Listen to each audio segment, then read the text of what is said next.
তাহলে আপনাদের কাছে আমি জানতে চাই, 7 জনের হাত পা কাটার অপরাধে যদি আপনারা ফেরাউনকে এত বড় করে গালি দিতে পারেন, এত বড় ঘৃণা করতে পারেন, তাহলে যেই মানুষটি 2403 জনের হাত পা কেটে ফেললো তাকে আপনারা কত বড় লেডি ফেরাউন বলবেন?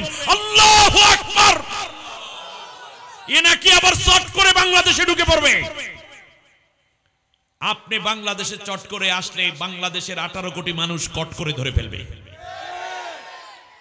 চূড়ান্ত সীমায় পৌঁছে গেছেন আপনি। ভারত আপনাকে আশ্রয় দিয়েছে জন্য, তার কারণ ভারতের কথায় বাংলাদেশের মুসলমানদেরকে অত্যাচার করতে আপনি ছিলেন খড়গহস্ত। ভারত যা করতে চায় আপনি তা করেছেন বাংলাদেশে। ভারত চিন্তা করেছে বিনা যুদ্ধে আমি বাংলাদেশ লাভ করে ফেলেছি, এই জন্য আপনার পতনের পরে ভারতের মাথা খারাপ হয়ে গেছে। মা তারা ফি খালকির রহমানি মিন তাফাউতিন ফারজি'ল বাসার হাল তারা মিন ফুতুর ثم ارجع البصر كرتين ينقلب إليك البصر خاسئا وهو حسير سبحان الله। দেখে নাকি তারা পাখিটি কেমন, দেখে নাকি তারা দয়াময় যিনি সপ্তম আকাশ রচিলেন থরে থরে, কোন ত্রুটি হেরিবে না তার পূর্ণ সৃজন পরে। চাহো তুমি তার সৃষ্টি পানে, দেখো কি কিছু ভুলছো, ফিরাও তোমার নয়ন খানি, ফিরাও তোমার মুখ। সুবহানাল্লাহ। কোন ত্রুটি আছে? 7 আসমান, 7 জমিন, চন্দ্র সূর্য নক্ষত্র উল্কাপিণ্ড গ্রহ নক্ষত্র ধূমকেতু, কত কিছু আল্লাহ তৈরি করেছেন, কত পোকা মাকড় সাপ বিচ্ছু, এগুলো আল্লাহর সৃষ্টি, একটার মধ্যে কোনো ত্রুটি পাবে না। সক্ষমহীন দৃষ্টি তোমার সৃষ্টিতে পাবে না ফাঁকি, ফিরাও তোমার নয়ন খানি, ফিরাও তোমার আখি, কোনো ত্রুটি পাবে না। তুমি দেখবা তোমার চক্ষু ক্লান্ত হয়ে বলবে আল্লাহর সৃষ্টিতে কোনো ভুল নাই। রব্বানা মা খালাকতা হাযা বাতিলান সুবহানাকা ফাকিনা আযাবান নার। আল্লাহ এগুলো তুমি এমনি তৈরি করো নাই, সব কিছু কাজের জন্য তৈরি করেছো, এর মধ্যে কোনো খুঁত নাই। আমাদের দেহটার দিকে একটু তাকান। আল্লাহ রব্বুল আলামিন যেখানে চোখ দেওয়ার কথা সেখানেই চোখ আছে। চোখ যদি মাথার উপরে থাকতো কেমন করে দেখতেন? অনেক কষ্ট, তাই না? নাকটা যদি থাকতো কানের গোড়ায়, কান যদি একটা থাকতো এই গোড়ায়, তাহলে কি এক ঝামেলার মধ্যে পড়ে যেতেন। মুখ এক জায়গায়, ঠোঁট আর এক জায়গায়, জিহ্বা আর এক জায়গায়, কেমন হতো? আল্লাহ তাআলা বললেন না, এগুলো আমি আল্লাহ সুবহানাহু ওয়া তাআলা এক নিপুণ স্রষ্টা হিসাবে তৈরি করেছি। তোমার ভিতরে আমি আল্লাহ সুবহানাহু ওয়া তাআলা যা তৈরি করেছি তাও একটা সিস্টেম ওয়াইজ তৈরি করেছি। সুবহানাল্লাহ বলেন।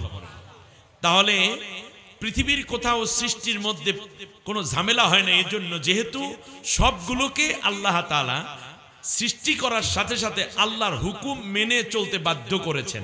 তারা যেহেতু আল্লাহর হুকুমের বাইরে যেতে পারে না, এই কারণে ওইগুলোর মধ্যে প্যাঁচ নাই।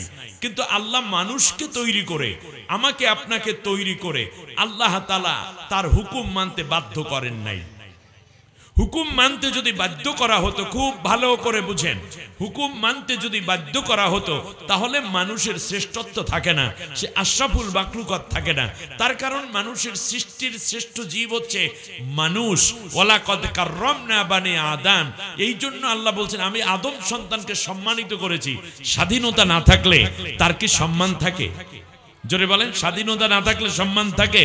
বিগত 18টা বছর আমরা স্বাধীনতা ছিলাম না বিধায় সম্মানও ছিল না। এই জন্য সম্মানিত মানুষগুলোকে হাতের মধ্যে লোহার কড়া, পায়ের মধ্যে শিকল পরাইয়া, কোমরের মধ্যে রশি পরাইয়া আদালতে টানা হেচড়া করা হতো, অপমানিত করা হতো। যখন মানুষের স্বাধীনতা থাকে না তখন সে অপমানিত বোধ করে।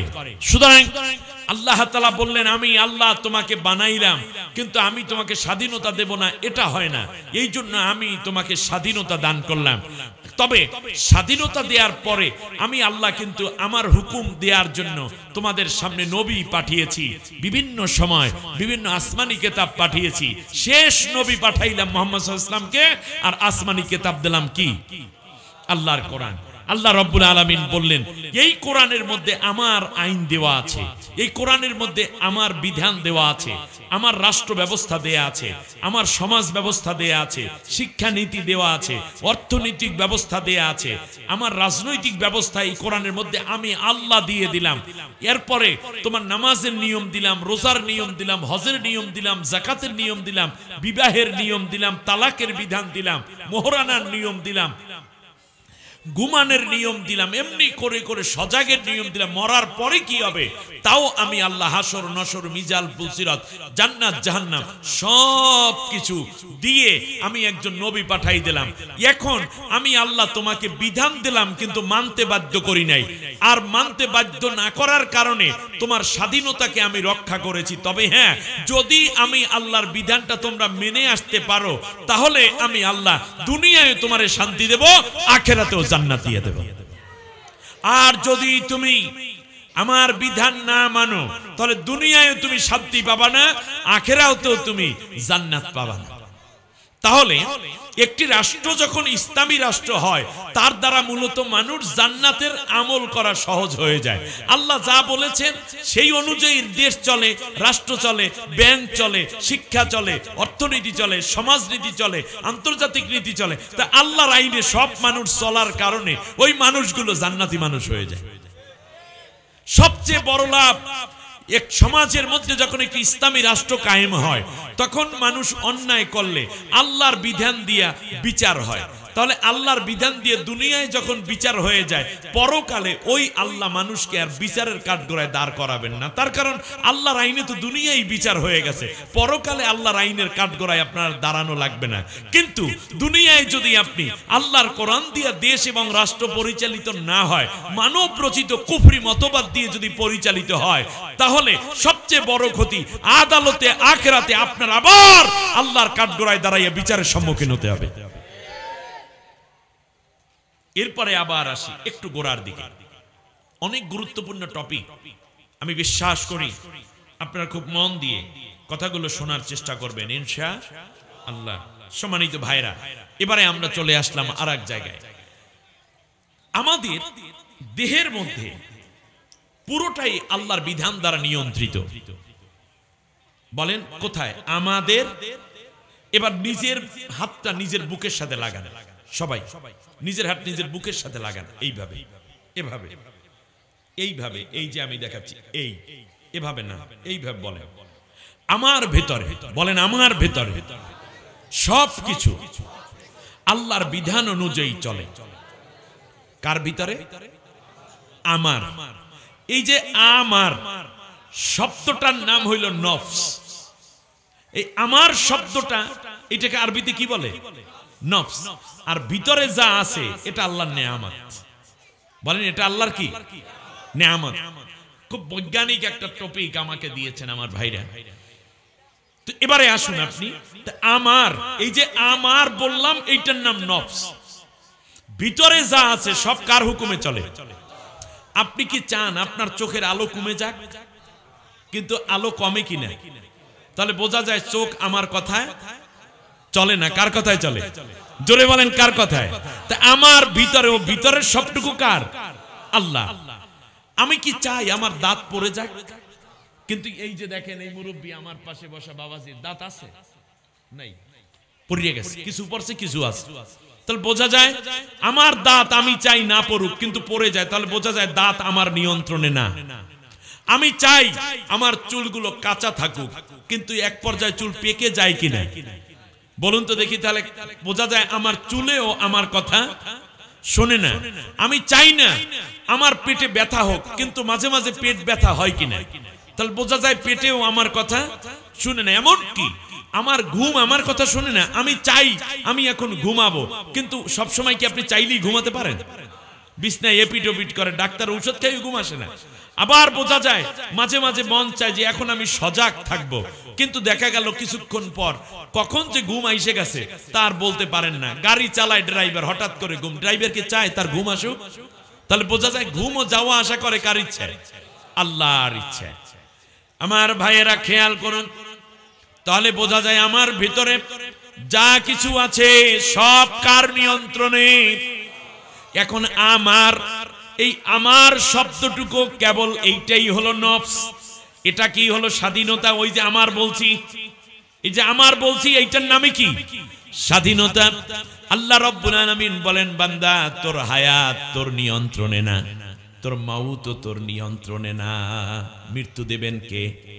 হায়াত দিয়েছেন কে? তাহলে আমার হায়াত আমি ভোগ করি, কিন্তু নিয়ন্ত্রণ করেন কে? মৃত্যু আসুক আমি চাই না, কিন্তু মরবেন কি মরবেন না? তাহলে বোঝা যায় মৃত্যুটাও আমার নিয়ন্ত্রণে না, কার নিয়ন্ত্রণে? আল্লাহ রাব্বুল আলামিন বললেন, শোনো, এই সব কিছু মিলাইয়া তুই যে আমার আমার করিস, ওই আমার ভিতরে যা আছে সবটা আমার। এর মানে 95% আমি আল্লাহর হুকুমের আন্ডারে, আমি আল্লাহর বিধানের মধ্যে পরিচালিত হয়। শুধু 5%, 100-র মধ্যে 95 আমার কথায় চলে। ওই 5% মানে আমার। এই আমার শব্দটি তুই যদি আমি আল্লাহর কাছে আত্মসমর্পণ করে বলতে পারো, আল্লাহ আমারটুকু আমার না, আমার বলতে যা বুঝি এটাও তোমার বিধান অনুযায়ী আমি মাইনে নিলাম, তাহলেই বান্দা তুই পুরোপুরি আমার হয়ে যাও, তুই জান্নাতি হয়ে যাও। এই ভিতরে সব নিয়ন্ত্রণ, বলুন তো কার হুকুমে? আল্লাহর হুকুমে। একটু খেয়াল করেন, আমি একটা ছোট্ট উদাহরণ দিলে আপনারা খুব তাড়াতাড়ি বুঝতে পারবেন। যেমন আমরা যে খানাটা খাই, এই রাত্রে ভাত খেয়েছেন না অনেকে? এখন মাহফিলের মধ্যে বসেও অনেকে খাচ্ছেন। এটা কিন্তু আদবের খেলা, মানে কার্টিসির অভাব বোঝা যাচ্ছে। আমাকে না দিয়ে আপনারা খাচ্ছেন, এটা দেখতে অসুন্দর। আপনি খাচ্ছেন, পাশে আরেকজনে খাচ্ছে না, অমনোযোগী হচ্ছেন মাহফিলে, এটা বোঝা যায়। কারণ খাওয়ার সময় কোনোদিন মানুষ মনোযোগী হতে পারে না। তো এবারে আসি আমরা, এটা কোরআনের প্রতি আদব দেখানো হচ্ছে না, আস্তাগফিরুল্লাহ পড়বেন আপনারা। তার কারণ হচ্ছে এটা কোরআনের সাথে যায় না, মন দিয়ে কথাগুলো শুনতে হবে। এবারে আপনি আসেন, আমরা যে খাইলাম, খানাটা খাই কোন হাত দিয়ে? ডান হাত দিয়ে। হাত যেন উঠতে পারে সেই জন্য আল্লাহ রাব্বুল আলামিন হাতের আঙ্গুলগুলো দেখছেন কি মুভ করতে পারে। হ্যাঁ, আনলে কাঁটা চামচ ধরবেন কেমনে, খাইবেন কেমনে? হাত এখান থেকে নিয়ে আমরা দিলাম মুখের মধ্যে। বলেন তো দেখি, খাবারটা প্রথমে আমরা কোথায় দিই? মুখে। মুখ উপরের দিকে নেওয়ার সময় যেন ঘেরান পাই, সেই জন্য আল্লাহ দিয়ে রাখছেন পাশেই নাকটাকে। চোখ দিয়ে যেন দেখতে পারি চুল আছে কিনা, খাবারে পোকা পড়েছে কিনা, অথবা অন্য কোনো জিনিস আছে কিনা যেটা খাওয়ার প্রয়োজন নাই, তাহলে সেই জিনিসগুলো যেন বেছে খেতে পারি। সেজন্য আল্লাহ সুবহানাহু ওয়া তাআলা চোখটাও দিয়ে রেখেছেন সাথে, ঠিক না? বাস, এবারে আপনি আসেন, মুখে দিলেন, মুখের মধ্যে আছে জিহ্বা। কি আছে? জিহ্বা। এই জিহ্বা পৃথিবীতে মানুষকে আল্লাহ রাব্বুল আলামিন তৈরি করেছেন, কিন্তু সব জিনিস মিলে গেল 5টা জিনিস কোনোদিন কারোর সাথে মিশবে না। তার মধ্যে একটি হচ্ছে জিহ্বা। একটা কি? এই জিহ্বার মধ্যে 3 কোটি দ্রব্যের স্বাদ নেওয়ার যোগ্যতা দিয়ে আল্লাহ তাআলা এই ছোট্ট জিহ্বাটা বানিয়েছেন। কত কোটি? 3 কোটি। আপনি চিন্তা করেন, একটা ইলিশ মাছ, ইলিশ মাছের ভর্তার এক স্বাদ, ভাজি করা ইলিশ মাছের আর এক স্বাদ, কাঁচামরিচ দিয়ে রান্না করলে ইলিশের এক স্বাদ, একটু ঝোল করে যদি কাঁচকলা দিয়ে রান্না করে তাহলে মজাটা একটু ভিন্ন। আবার সরষে ইলিশের স্বাদ একেবারেই উপরে উঠে যায়। আবার যদি এই ইলিশ মাছ পদ্মার হয় তাহলে একরকম স্বাদ, আর চিটাগং এর নদীর হইলে আবার আর এক রকম স্বাদ। এই ইলিশ মাছের ডিমের এক স্বাদ, পেটের মাছের এক স্বাদ, পিঠের মাছের আবার আর এক স্বাদ, লেজ চাবাইলে আর এক মজা লাগে, মাথার মধ্যে আল্লাহ দিয়ে রাখছেন আর এক স্বাদ। শুধু কি তাই, পোড়া মরিচ দিয়া যদি আপনি ইলিশ মাছের ভর্তা বানাইয়া তারপর সরষে ইলিশের উপর একটু ভাজি করেন তাহলে তার স্বাদ আরো বেশি। বলুন তো দেখি, এক ইলিশের এই 10 রকমের স্বাদ নেওয়ার যোগ্যতা কোথায়? কোথায়? জিহ্বা। আমার ভাইয়েরা, জিহ্বার নিচে আল্লাহ তাআলা 53টা রগ দিয়ে রেখেছেন। এই রগগুলো কারো সাথে কারো মিলে না। দ্বিতীয় হলো ফিঙ্গারপ্রিন্ট, কারো সাথে কারো কোনোদিন মিলবে না। পৃথিবীতে বর্তমানে 800 কোটি মানুষ আছে। 800 কোটি মানুষের প্রত্যেক মানুষের আঙ্গুলের মধ্যে 153টা এভাবে দাগ আছে, রেখা আছে। কি এক মহান কারিগর আমার আপনার আল্লাহ রাব্বুল আলামিন। পৃথিবীর কোন মানুষের আঙ্গুলের ছাপের সাথে আর একজনের আঙ্গুলের ছাপ ফিঙ্গারপ্রিন্ট মিলবে না। শুধু বাংলাদেশ নয়, তাম দুনিয়ার মধ্যেই মিলবে না। তৃতীয় হলো মানুষের চোখের মধ্যে আল্লাহ রাব্বুল আলামিন প্রায় 70,000 রগের চিকন চিকন ছাউনি দিয়া ব্রেইনের সাথে কানেকশন দিয়া রাখছেন। মানুষের চোখের আই সাইন যেটাকে বলে, এইটার সাথে কারো চোখের সাইন মিলবে না।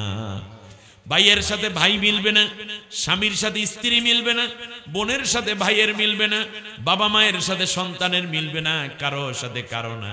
আদম আলাইহিস সালাম থেকে নিয়ে আজও পর্যন্ত পৃথিবী, আজ থেকে নিয়ে কিয়ামত পর্যন্ত যারা আসবে, কারো সাথে কারো এই ফিঙ্গারপ্রিন্ট মিলবে না। চতুর্থবারে মিলবে না মানুষের কণ্ঠস্বর। এই পৃথিবীতে কারো কণ্ঠস্বরের সাথে কারো কণ্ঠস্বর মিলবে না। আল্লাহু আকবার। আর মিলবে না মানুষের চামড়া মানুষের আলাদা আলাদা করে তৈরি করা। একজন মানুষের চামড়ার সাথে আর একজন মানুষের চামড়ার কোনো মিল নাই। সুবহানাল্লাহ। এবার খাইলাম, খাওয়ার সময় পাকস্থলী থেকে রেশন নামক একটা উপাদান বের হলো। খাবারটা যেন মুখ থেকে বেরিয়ে না যায়, দাঁতের বেষ্টনী, গালের বেষ্টনী দিয়ে, নরম ঠোঁট দুইটা দিয়ে আল্লাহ রাব্বুল আলামিন খাবারটাকে ধরে রাখার ব্যবস্থা করলেন। এক একটা পানির এক এক রকম স্বাদ। জিহ্বার মধ্যে দিবেন ডাবের পানির এক স্বাদ, আবার যদি ডাবটা শক্ত হয়ে যায়, ভিতরে নারিকেল হয়ে যায়, পানির আর এক স্বাদ, ইক্ষু রসের এক স্বাদ। এরপরে আবার যান তরমুজের পানি এক রকম স্বাদ, বাঙ্গির পানিতে এক স্বাদ, বৃষ্টির পানিতে এক স্বাদ। আল্লাহ রাব্বুল আলামিন বানাইলেন টিউবওয়েলের পানির আর এক স্বাদ, জমজমের পানির ভিন্ন স্বাদ। বলুন দেখি, 1000 রকমের স্বাদ নেওয়ার যোগ্যতা দিয়া জিহ্বা বানাইয়া দিলেন কে? খাবার খাইলাম, চলে গেল পাকস্থলীতে। খাবার যায় কোথায়? পাকস্থলীতে। পাকস্থলী থেকে ঠিক 6 থেকে 7 ইঞ্চি উপরে আল্লাহ রাব্বুল আলামিন বানাইয়া রেখেছেন লিভার। আর ওই লিভারের মাঝখানে আল্লাহ তাআলা ঝুলাইয়া রেখেছেন ছোট্ট একটা ক্যাপসুলের মতো জিনিস, আঙ্গুল ফলের মতো, যার নাম হইল পিত্তথলি। নাম কি? এই পিত্তথলি থেকে প্রতি 1 মিনিটে 10 ফোঁটা করে রস। কত? প্রতি 1 মিনিটে 10 ফোঁটা করে রস আমার আপনার খাবারের উপরে পড়ে। ফলে পাকস্থলীর খাবারটা তাড়াতাড়ি হজম হয়ে যায়। কেউ খালি পেটে থাকলে আস্তে আস্তে করে ওই রস তার পাকস্থলীর মধ্যে ক্ষত তৈরি করে, ওইটার নাম হয় আলসার। তবে রোজা যদি কেউ রাখে তাহলে আলসার ভালো হয়ে যায়। এছাড়া যদি নিয়মিত খাবার না খায়, পাকস্থলী খালি রাখলেই কেবল সমস্যা দেখা দেয়। আল্লাহর কুদরত দেখেছেন আপনি? রোজা রাখছেন, কোনো অসুবিধা নাই, কিন্তু আপনি রোজা রাখেন নাই অথচ খাবার দিচ্ছেন না, পাকস্থলী একেবারে খালি, তাহলে আপনার ওই রেশন উপাদানটা পাকস্থলীকে, এটা যেহেতু একটু ক্ষার জাতীয়, ফলে সাবানের মতো এটা খালি দিলে উল্টো বিলে আরো পাকস্থলীতে ক্ষত তৈরি করে। যাই হোক, এবার খেয়াল করেন, সমুদ্রের মধ্যে যদি উত্তাল তরঙ্গমালা হয়, সমুদ্রের মধ্যে 10 নম্বর সিগন্যাল যদি দেখা যায়, ঢেউগুলো যেমন একের পর এক আসছে পড়ে, ঠিক তেমনি আপনার যদি আপনি খাওয়ার পর যখন আপনি চলে যান বিশ্রামে কিংবা কাজ করতে থাকেন, তখন পাকস্থলী ঘুমায় না, পাকস্থলী পেটটাকে বারবার এভাবে ওলট পালট করে আপনার খাবারগুলোকে হজম করে দেয়। সুবহানাল্লাহ। আর হজম করতে সাহায্য করে কে? ওই পিত্তথলির রস, রেচন। এজন্য যাদের পিত্তথলি অপারেশন হয়ে যায় তারপরে তাদের দেখবেন খাবার হজম কম হয়। যাই হোক, এবারে আসে এই খাবারটাকে, পুরো খাবার, যেমন আমি আসার পরে আপনাদের এলাকায় যা খাওয়ালো, সামুদ্রিক মাছ খাওয়ানো হয়েছে, ডিম, এর সাথে সবজি, তারপর গরুর গোশত, ইলিশ মাছ, তারপরে আরো এক আইটেমের সবজি, মানে পাতাকপি, এটা খাওয়ানো হয়েছে।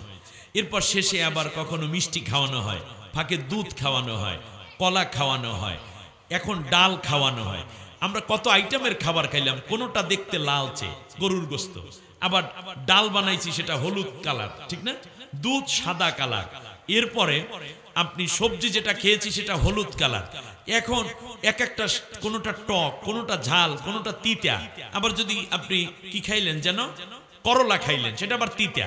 তাহলে একটা স্বাদ এক এক রকম, আবার ঘ্রাণ এক এক রকম, আবার বর্ণ আর এক রকম, রংগুলো আলাদা। কিন্তু বলুন তো দেখি, এই সবগুলাকে একত্রিত করে পায়েসের মতো, সিন্নির মতো করে ফেলে যে দায়িত্ব দিয়েছেন আল্লাহ, তার নাম পাকস্থলী। কারণ আমরা যখন মলমূত্র ত্যাগ করি তখন কিন্তু ওই কালার থাকে না, এক কালার হয়ে যায়। তাহলে বোঝা যায় এদের কালার গুলোকেও কি করে, ইকুয়াল করে ফেলে। এখন যা আমরা খাইলাম সব সিন্নির মতো হয়ে গেল, পায়েসের মতো হয়ে গেল, ফিন্নির মতো হলো। এইটাকে নিয়ে যাওয়া হয় লিভারের কাছে। খাবারগুলোকে পৌঁছানো হয় কোথায়? লিভারের কাছে, মানে খাবারের গুণগত মান নির্ণয়ের জন্য। এই খাবারের মধ্যে যেই জায়গাগুলো আপনার ভিটামিন আছে, শর্করা আছে, শ্বেতসার আছে, আমিষ আছে, এর মধ্যে আয়রন আছে, ভিটামিন আছে, ভিটামিনের মধ্যে আবার এ বি সি আছে, কে আছে, কত ভিটামিন আমাদের আছে, এইগুলাকে আলাদা আলাদা করে সেইগুলাকে রক্তে পরিণত করে গোটা শরীরে ছড়িয়ে দেওয়ার জন্য লিভারটায় আবার রক্তগুলো পাঠিয়ে দেয় হার্টের কাছে। প্রতি সেকেন্ডে মাথার তালু থেকে পায়ের তালু পর্যন্ত 3 বার করে প্রতি সেকেন্ডে ছড়াইয়া দিচ্ছে এই হার্ট আমাদের রক্তগুলোকে। সুবহানাল্লাহ। কালকে এবারে খাবারগুলোকে রিফাইন করার জন্য এবং খাবারগুলোকে সেকে দেওয়ার জন্য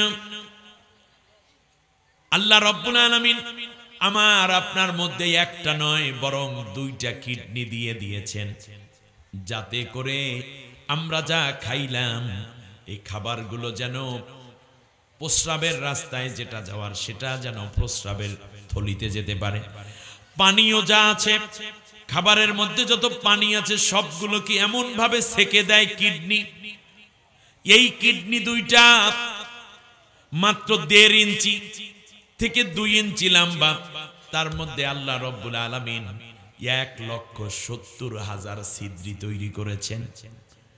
2টা কিডনি সুন্দর করে এমন ভাবে ছাঁকুনি দিয়ে ছেকে দেয়, কেবল পানিটুকু মূত্রথলিতে যাবে, প্রস্রাবের রাস্তা দিয়ে বের হয়ে যাবে, আর বাকি সোবরা জাতীয় খাবারগুলো পায়খানার থলিতে পাঠাইয়া দেয়া হয়। আপনি চিন্তা করেন, আপনি দুধ খাইলেন, 2 দিন 5 দিন পর্যন্ত শুধু দুধই আপনার একমাত্র খাবার, অসুস্থতার কারণে। আপনারা বলুন, প্রস্রাব কি কোনোদিনও দুধের কালার হয়? হয় না। তাহলে বোঝা যায় দুধের মধ্যে যেই পানি আছে, পানিটুকুকে ছেকে এই কিডনি পানিটাকে পৌঁছাইয়া দেয় প্রস্রাবের রাস্তায়। কালারটা পর্যন্ত, রং কিংবা ঘেরান পর্যন্ত কোথাও যেতে দেয় না, সেটাকে প্রস্রাবের পায়খানার থলিতে নিয়ে আসে। এত সুনিপুণ ভাবে ছেকে দেওয়ার দায়িত্ব দিয়েছেন আল্লাহ কিডনিকে। সুবহানাল্লাহ। এবার পায়খানা প্রস্রাবের যখন বেগ হয় তখন আমরা পায়খানা করি, প্রস্রাব করি, নিজের শরীর হালকা হয়, শরীর সুস্থ থাকে। এবার আমরা এই জন্য শুকরিয়া আদায় করে বলি আলহামদুলিল্লাহিল্লাযী আযহাবা আন্নিল আযা ওয়া আফানি। আল্লাহর জন্য শুকরিয়া, যিনি আমাকে কষ্ট থেকে আসান দান করেছেন।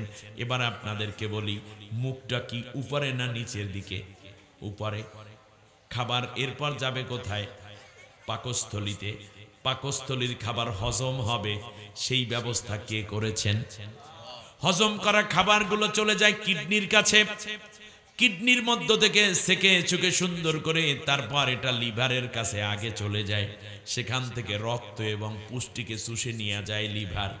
এখান থেকে রক্ত তৈরি হয়, ভিটামিন তৈরি হয়, আয়রন তৈরি হয়, কত রকমের খাদ্য উপাদান তৈরি হয়ে যায়। তারপরে আবার সোবরা জাতীয় খাবারগুলো পানি হয়ে দুই দিকে যায়, একটা হলো প্রস্রাবের থলি আর একটা হলো পায়খানার থলি। বলুন এই সিস্টেমটা কে করে দিলেন? আরো জোরে বলেন।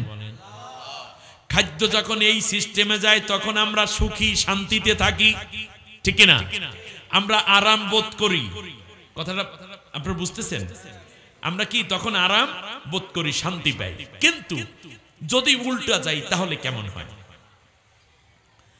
মনে করেন খাবার পাকস্থলিতে গেল, পাকস্থলীর খাবার কইল আমরা এখন আর লিভারের কাছে যাব না, আমরা এমন কি পায়খানার থলিতেও যাব না, প্রস্রাবের থলিতেও যাব না, কিডনির ধার ধরি না। তারা একটা বিদ্রোহ করলো, বিদ্রোহ কইরা পাকস্থলীর খাবার বের হওয়া শুরু করলো মুখ দিয়া। কি দিয়া? মাঝে মাঝে মুখ দিয়ে খাবার বের হয় কিনা, সেইটাকে আপনারা কি বলেন? বমি, রাইট? এই তো বুঝতেছেন, সেইটাকে আমরা বলি বমি। আল্লাহ যেই সিস্টেম দিলেন সেইভাবে গেলে কত শান্তি। এখন পেটের খাবার পাকস্থলীর খাবার বলল, আল্লাহ যেই রাস্তা দেখাইছে এই রাস্তা দিয়ে আমরা যাব না, এইবার মুখ দিয়া বাইরিয়া যাব। বমি হইল। বমি হইলে মানুষের আরাম নাকি কষ্ট? না, আপনাদের মনে আরাম লাগে, এই জন্য সবাই বলেন না। আরাম না কষ্ট? আরে কষ্ট বমি হয় নাই, তার আগেই তো মাথা ঘুরায়, মুখ দিয়া পানি বের হয়ে যায়, ওয়া ওয়া করতে করতে বুকটা ব্যথা হয়ে যায়, এরপর একটুখানি বমি হয়। বমি হওয়ার পর মোটামুটি একটু ভাল লাগে। এই যে বমিতে আরাম নাই, পায়খানা করলে আরাম লাগে, আসান লাগে। তাহলে এটার কারণটা কি? কারণ হচ্ছে আল্লাহ যেই রাস্তা দেখাইয়া দিয়েছেন সেই রাস্তায় রাস্তায় যদি চলতে থাকে তাহলে আরাম, আর উল্টো রাস্তায় যখনই খাবারটা আসলো তখনই কষ্ট হয়ে গেল। কারণ আগেরটা ছিল আল্লাহর বিধান, কি রাস্তা দেখাইছেন আল্লাহ, তাহলে ওই বিধানে বিধানে গেছে আপনার শান্তি। তাহলে একবার যদি বিধান উল্টাইয়া যায় বমি করেন, তাতে যদি এত কষ্ট হয়, আল্লাহ রাব্বুল আলামিন আমাকে আপনাকে তৈরি করার পরে আমার রাজনীতি কোন রাস্তায় হবে, সমাজনীতি কেমন হবে, অর্থনীতি কেমন হবে, শিক্ষানীতি কেমন হবে, এইগুলো সব আল্লাহ রাব্বুল আলামিন কোরআনের মধ্যে দেখাইয়া দিলেন।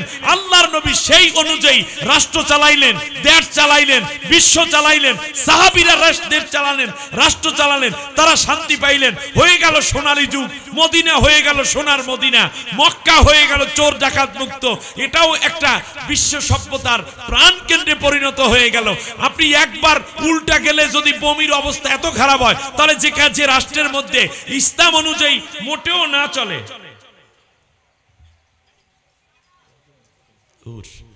তাহলে আপনি বলুন তো দেখি, তাহলে যদি আমরা উল্টা পাল্টা চলি, আল্লাহ যা বলেছেন সেই অনুযায়ী যদি না চলি, তাহলে তো গোটা জাতি বমির কষ্টের চাইতো হাজার কষ্ট নিয়ে আমরা এখন চলতেছি, ঠিক না বলেন? তাহলে মূল কথাই হচ্ছে যে রাষ্ট্র ও সমাজে ইসলাম প্রতিষ্ঠার সুফলের আলোকে কোরআন হাদিস। তাহলে বলুন তো দেখি, আমার দেশের অর্থনৈতিক সমস্যা, রাজনৈতিক অস্থিরতা, সাংস্কৃতিক আগ্রাসন, এরপরে অর্থ পাচার, এরপরে নৈতিক অবক্ষয়, সেখান থেকে ধরে যত অপকর্ম তৈরি হয়েছে, এটার মূল কারণ হচ্ছে আমরা আল্লাহ যেই রাস্তায় চলতে বলেছেন আমরা সেই রাস্তায় চলি না। আমরা রাজনীতি নিয়েছি কার্ল মার্কস, লেনিন, মাও সেতুং, ডারউইন, ফ্রয়েড, হেগেল, নাস্তিকবাদ, সমাজতন্ত্র, পুঁজিবাদ নিয়েছি, এই জন্য ওই জায়গায় বমির দশায় ধরছে, ঠিক না বলেন? ঠিক তার পাশাপাশি অর্থনীতিতে আল্লাহ রাব্বুল আলামিনের দেখানো পদ্ধতি ফলো না করার ফলে আমার দেশের ৩৬,০০০ কোটি টাকা শুধুমাত্র এক ব্যক্তি পাচার করে বিদেশে পাঠাই দিয়েছে, তার নাম হইল দরবেশ, ঠিক না বলেন? এর মূল কারণ কোথায়? তার কারণ আমরা আমাদের অর্থনীতিকে আল্লাহর দেওয়া অর্থনীতির আলোকে সাজাতে পারি নাই। আপনাদের এই দেশেরই, এই চট্টগ্রামের কৃত্রিম সন্তান, কি সন্তান বলছি? কৃতি বলছি, কীর্তি বলছি, কৃত্রিম, কৃত্রিম বোঝেন? বানান আর্টিফিশিয়াল। এস আলম গ্রুপ বাংলাদেশের হাজার হাজার কোটি টাকা বিদেশে পাচার করেছে। ঠিক তোমাদেরকে, তোমরা মানব রূপে জন্মানো অমানুষের বাস্তব উদাহরণ হয়ে গেছে। তার কারণ ইসলামী ব্যাংক ধ্বংস সহ পলাতক প্রধানমন্ত্রী মন রক্ষা করতে গিয়ে তারা বাংলাদেশের হাজার হাজার কোটি টাকা বিদেশে নিয়ে গেছে। এগুলো প্রমাণিত, সামনে আসবে রিপোর্ট। আমার ভাইয়েরা, বাংলাদেশে ইসলামী অর্থনীতির রূপকার যাকে আমরা অনেকেই আছেন, তার মধ্যে অন্যতম মীর কাসিম আলী, যাকে হত্যা করা হয়েছে ফাঁসিতে দিয়ে অন্যায়ভাবে। তার সন্তানটা তার ফাঁসির হুকুমের পরে তিনি বলেছিলেন, আমার ছেলে আমার জানাজা পড়বে। এ কথা শোনার সাথে সাথে পলাতক অত্যাচারী শাসকের পুলিশ বাহিনী 2 দিন আগে তাকে অ্যারেস্ট করে নিয়ে গেল। আরমানকে, ব্যারিস্টার আরমান, 11 বছর পরে আয়না ঘরে পাওয়া গেল তাকে জীবন মৃত্যুর মাঝখানে দাঁড়ানো। মনে হয় যেন জীবন থেকে জীবনই শক্তি শেষ। তাহলে দেখুন, ইসলাম অনুযায়ী একটা অর্থ ব্যবস্থা দাঁড় করানোর চেষ্টার অংশ হিসাবে ইসলামী ব্যাংক, কেআরই, ইবনে সিনা হাসপাতাল, ইবনে সিনা ইউনিভার্সিটি, ইবনে সিনা নার্সিং হোম, এইরকম ইবনে সিনা মেডিকেল, ইবনে সিনা এই যে ফার্মাসিউটিক্যাল, কি জানো ইবনে সিনা যে ঔষধ তৈরিগুলো করেছিল, এরকম আছে না নাকি? এই যতগুলো জিনিস আছে, এই সব মিলিয়ে যেই জায়গা তারা তৈরি করেছিল, বাংলাদেশের লক্ষ লক্ষ নারী পুরুষের ছেলে মেয়েদের চাকরি হলো। এ হচ্ছে ইসলামী অর্থ ব্যবস্থা এবং শিক্ষা ব্যবস্থার রূপকার। আর একজন তৈরি করা হয়েছে অনৈসলামিক অর্থ ব্যবস্থার রূপকার, যে দেশ থেকে শেষ পর্যন্ত শুধু টাকাই পাচার করে নাই, বরং নিজেও পাচার হইতে গিয়ে ধরা গেছে। পুলিশের ব্যবস্থার সুফল কি সেইটা আজকে আমরা একটু একটু করে জানবো। প্রথমে আমি অলরেডি জানিয়ে দিয়েছি, অর্থাৎ গোটা জাতি আজ যেন বমির দশায় ভুগতেছে, ঠিক না? এবারে আসি, আমরা আরেকটু গোড়ার দিকে চলে যাই। রাসূল সাল্লাল্লাহু আলাইহি ওয়াসাল্লাম যে সমাজে জন্ম নিয়েছিলেন, ভালো করে বুঝুন, সেই সমাজ ছিল নারীদেরকে জীবন্ত কবর দেওয়া হতো, কন্যা সন্তানদেরকে। এখন বুঝি কম করে? এখন তো জারজ সন্তান হওয়ার সাথে সাথে ড্রেনের মধ্যে ফেলে দেয়। জিনা ব্যভিচার বন্ধ হলো না। রাসূল সাল্লাল্লাহু আলাইহি ওয়াসাল্লামের সময় মানুষ মানুষকে বিক্রি করত গরু ছাগলের মতো, দাস প্রথা। আপনারা বলুন তো দেখি, এখন তো মানুষ মানুষকে বিক্রি করে না, বরং একজন মানুষকে এমন ভাবে তুলে নিয়ে যায়, কোনোদিন সে বেঁচে আছে কিনা তারও কোনো হদিস পাওয়া যায় না। সেই সময় একজন নারী পুরুষ বহু নারীকে ভোগ করত, আর এখন তো এরপরেও কোনো নারীকে তারা হত্যা করত না, সেই আইয়ামে জাহিলিয়াতে। আর এখন একজন নারীকে কয়েকটা নরপিশাচ একসাথে ধর্ষণ করার পরে সেই ধর্ষিতাকে হত্যা করে দেহটাকে টুকরা টুকরা করে বিভিন্ন জায়গায় ফেলে আসে। এই জাহিলিয়াত কি আরো জঘন্য নয়? সেই সময় সুদ ছিল, এখন কি সুদ নাই? সেই সময় ঘুষ ছিল, এখন কি ঘুষ নাই? সেই সময় মানুষ মানুষকে হত্যা করে উল্লাস করত।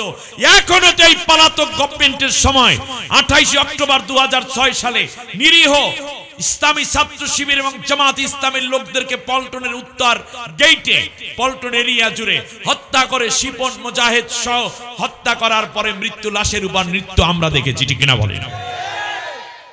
হেফাজতের হামলা আমরা দেখেছি।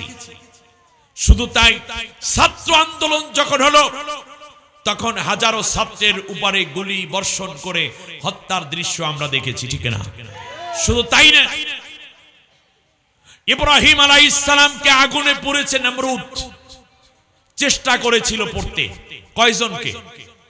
একজনকে।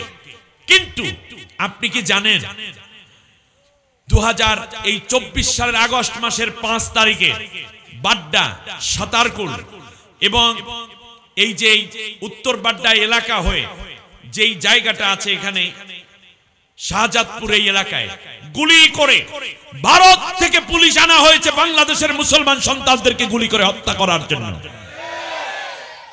এরপরে এই ছোট্ট একটা ভূখণ্ডের মধ্যে, রাস্তাটার মধ্যে 10 কিলোমিটারের মধ্যে কত শত লাশ পড়েছে। এর মধ্যে তারা 12টা লাশ গুছিয়ে ফেলল। 12টা লাশ এক জায়গায় পড়ে আছে। আমার দেশের ভবিষ্যতের ছাত্র, যারা দেশ চালাবে, কত মায়ের কলিজার টুকরা সন্তান, কত আশার স্বপ্ন তারা। আমার ভাইয়েরা, 12টা লাশকে একটা ভ্যানের মধ্যে তোলা হলো। একটা ভ্যানের মধ্যে উঠাইয়া, বড় রশি থাকে ভ্যানে, ঠিক না, মালামাল বাঁধার জন্য ড্রাইভাররা রাখে, এইটা দিয়ে শক্ত করে পেঁচিয়ে বাঁধা হয়েছে, উপরে একটা ত্রিপল দেয়া হয়েছে। এইটা নিয়ে পুলিশ ড্রাইভারকে বলে, যাও নিয়ে যাও ওই পাম্পের মধ্যে, তেলের পাম্প গ্যাসের পাম্প একই সাথে সে জায়গায় ঢোকানো হলো। ঢোকানোর পরে ত্রিপলটাকে তুলে ফেলাও, ত্রিপল এটাকে উঠাইয়া তারপর বললো এটার মধ্যে পেট্রোল দাও। এই 12টা ছেলের গায়ে পেট্রোল দেয়া হলো, প্রত্যেকে ইউনিভার্সিটির ছাত্র ছিল। ভালো করে বুঝুন। তারপরে আগুন ধরিয়ে দেওয়ার নির্দেশ দিল এক পুলিশ আর এক পুলিশকে। ওরা এসে দৌড়ে বলছে, স্যার এখানে আগুন দিয়েন না, তাহলে পুরো পেট্রোল পাম্প আগুন ধরে যাবে, দয়া করে একটু রাস্তায় নিয়ে নেন। রাস্তায় নিয়ে যাওয়া হলো। পেট্রোল পাম্প থেকে 100 থেকে 150 গজ দূরে রাস্তার মধ্যে দাঁড়িয়ে রাজপথে 12টা লাশে আগুন দিয়ে 2.5 থেকে 3 ঘন্টা পর্যন্ত আগুন দাউ দাউ করে জ্বলল। আর 12টা আদম সন্তান পৃথিবী থেকে কয়লা হয়ে পুড়ে ছাই হয়ে গেল। নমরুদ একজন ইব্রাহিমকে আগুনের মধ্যে ফেলার অপরাধে তাকে যদি এত বড় গালি দেন আপনারা, তাহলে যেই লেডি নমরুদ 12টা লাশ পোড়ালো যার হুকুমে, তাকে আপনারা কত বড় এক নর পিশাচী বলবেন, কত বড় দেশদ্রোহী, কত বড় নমরুদ আপনারাই বলেন। সম্মানিত ভাইরা, মুসা আলাইহিস সালামের উপরে ঈমান আনার অপরাধে যখন 9 জন যুবককে ধরল, মুসা আলাইহিস সালামের উপর ঈমান আনার অপরাধে 9 যুবককে তারা নমরুদ ফেরাউন ডেকে বলল, ক্বালা আমানতুম লাহু ক্বাবলা আযানা লাকুম, আমার অনুমতি না নিয়েই কি তোমরা মুসার দলে যোগদান করে মুসলমান হয়ে গেলা? লাউ কাত্তিআন্না আইদিয়াকুম ওয়া আরজুলাকুম মিন খিলাফিন ওয়া লাউ সাল্লিবান্নাকুম ফি যুযুইন নাখল, আমি অবশ্যই শাস্তি হিসাবে তোমাদের বিপরীত দিক থেকে ডান হাত বাম পা কাটবো, আবার বাম হাত ডান পা কাটবো, বিপরীত দিক থেকে হাত পা কাটবো, আবার কাউকে আমি ফাঁসি দিয়ে দেব। ওই যুবকদের অপরাধ, তারা ঈমান এনেছে, ঠিক না? তাহলে খেয়াল করুন, ইতিহাস বুঝুন। এই 9 যুবকের মধ্যে 7 যুবককে সে বিপরীত দিক থেকে হাত পা কাটার জন্য ঘোষণা করে দিল। যুবকরা কানতে কানতে ঈমান ত্যাগ করে ফেরাউনের দল যোগ দিয়েছে নাকি? না, বরং যুবকরা বলেছিল, ফেরাউন তুমি আমার হাত পা কাটবা বিপরীত দিক থেকে, এটা তো স্বাভাবিক কথা। তুমি যদি আমাদের চুলের আগা থেকে কেটে কেটে পায়ের পাতা পর্যন্ত টুকরা টুকরা করো, কেটে ফেলে, এরপরে আল্লাহর কসম যে আল্লাহর উপরে আমরা ঈমান এনেছি, সেই ঈমান থেকে আমরা এক চুল পরিমাণ পিছপা হয়ে যাব না।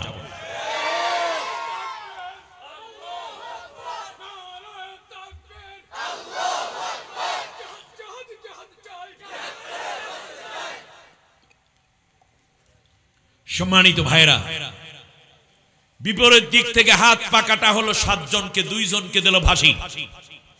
কিন্তু আপনি কি জানেন, আমি আপনাদেরকে জানিয়ে দিতে চাই, সেই দিন শুধু 26শে জুলাই থেকে 5 আগস্ট পর্যন্ত যত গুলিবিদ্ধ হয়েছিল, যত মানুষ, ছাত্র সমাজ, যুব সমাজ, শিশুরা, নারীরা, তার মধ্য থেকে এই পর্যন্ত প্রায় 2403 জনার হাত এবং পা কেটে ফেলতে হয়েছে। কারণ বুলেট এমন ভাবে আছে, হাত পা কাটা ছাড়া কোনো উপায় নেই। তাহলে আপনাদের কাছে আমি জানতে চাই, 7 জনার হাত পা কাটার অপরাধে যদি আপনারা ফেরাউনকে এত বড় করে গালি দিতে পারেন, এত বড় ঘৃণা করতে পারেন, তাহলে যেই মানুষটি 2403 জনার হাত পা কেটে ফেললো, তাকে আপনারা কত বড় লেডি ফেরাউন বলবেন? আল্লাহু আকবার! এ নাকি আবার চট করে বাংলাদেশে ঢুকে পড়বে। আপনি বাংলাদেশে চট করে আসলে বাংলাদেশের 18 কোটি মানুষ কট করে ধরে ফেলবে। চূড়ান্ত সীমায় পৌঁছে গেছেন আপনি। ভারত আপনাকে আশ্রয় দিয়েছে জন্য, তার কারণ ভারতের কথায় বাংলাদেশের মুসলমানদেরকে অত্যাচার করতে আপনি ছিলেন খড়গহস্ত।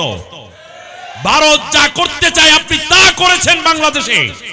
ভারত চিন্তা করেছে বিনা যুদ্ধে আমি বাংলাদেশ লাভ করে ফেলেছি, এই জন্য আপনার পতনের পরে ভারতের মাথা খারাপ হয়ে গেছে। আমি আজ আপনাদের উদ্দেশ্যে খুব সতর্কতামূলক কিছু কথা বলতে চাই। সম্মানিত ভাইয়েরা, নবী আকরাম সাল্লাল্লাহু তাআলা আলাইহি ওয়াসাল্লাম বলেছেন, শোনো, রাসূল সাল্লাল্লাহু আলাইহি ওয়াসাল্লাম বলেছেন, ইসাবাতান মিন উম্মতি আহরাজাহুমাল্লাহু মিনান নার, ইসাবাতুন তাকজুল হিন্দা ওয়া ইসাবাতুন তাকুনা মা'a ঈসা ইবনে মারইয়াম আলাইহিস সালাম। আমার ভাইয়েরা, প্রিয় বীর চট্টলার অধিবাসীরা, আপনাদেরকে দেখলে আমার বুকে আশা জাগে। তার কারণ আমার বিশ্বাস বাংলাদেশে ইসলামের পতাকা উড্ডীন হবে এই বীর চট্টলা থেকে। তার কারণ বাংলাদেশের এই বীর চট্টলার পাশ ঘেঁষে রয়েছে পাহাড়, রয়েছে সাগর। বাংলাদেশের যে কোনো অঞ্চলের চেয়ে আমার বিশ্বাস বীর চট্টলার মানুষেরা সবচেয়ে বেশি সাহসী এবং বাতিলের মোকাবেলায় সবচেয়ে বেশি অগ্রগামী।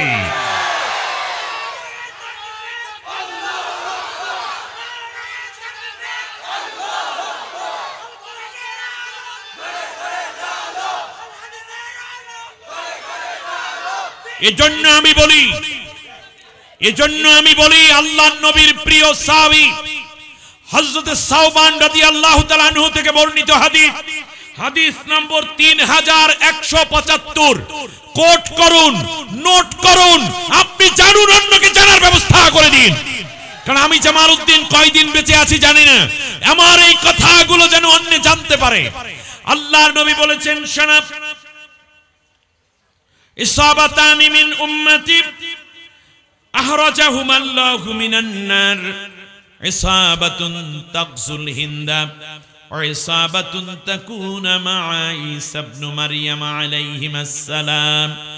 আল্লাহর নবী বলেন, আমার দুই দল উম্মতকে আল্লাহ রাব্বুল আলামিন জাহান্নামের আগুন থেকে স্বাধীন করে দিয়েছেন। কি করেছেন? এরা কোনোদিন জাহান্নামে যাবে না। অন্য হাদিসে আছে হাররাহুমাল্লাহু মিনান নার, আই হাররামাহুমাল্লাহু মিনান নার। ঈসা আল্লাহ রাব্বুল আলামিনের রাসূল বলে গেছেন, আমাদের নবী বলেছেন, আল্লাহ রাব্বুল আলামিন ওই দুই দল উম্মতের উপরে জাহান্নামের আগুনকে হারাম করে দিয়েছেন। কি করেছেন? হারাম করেছেন।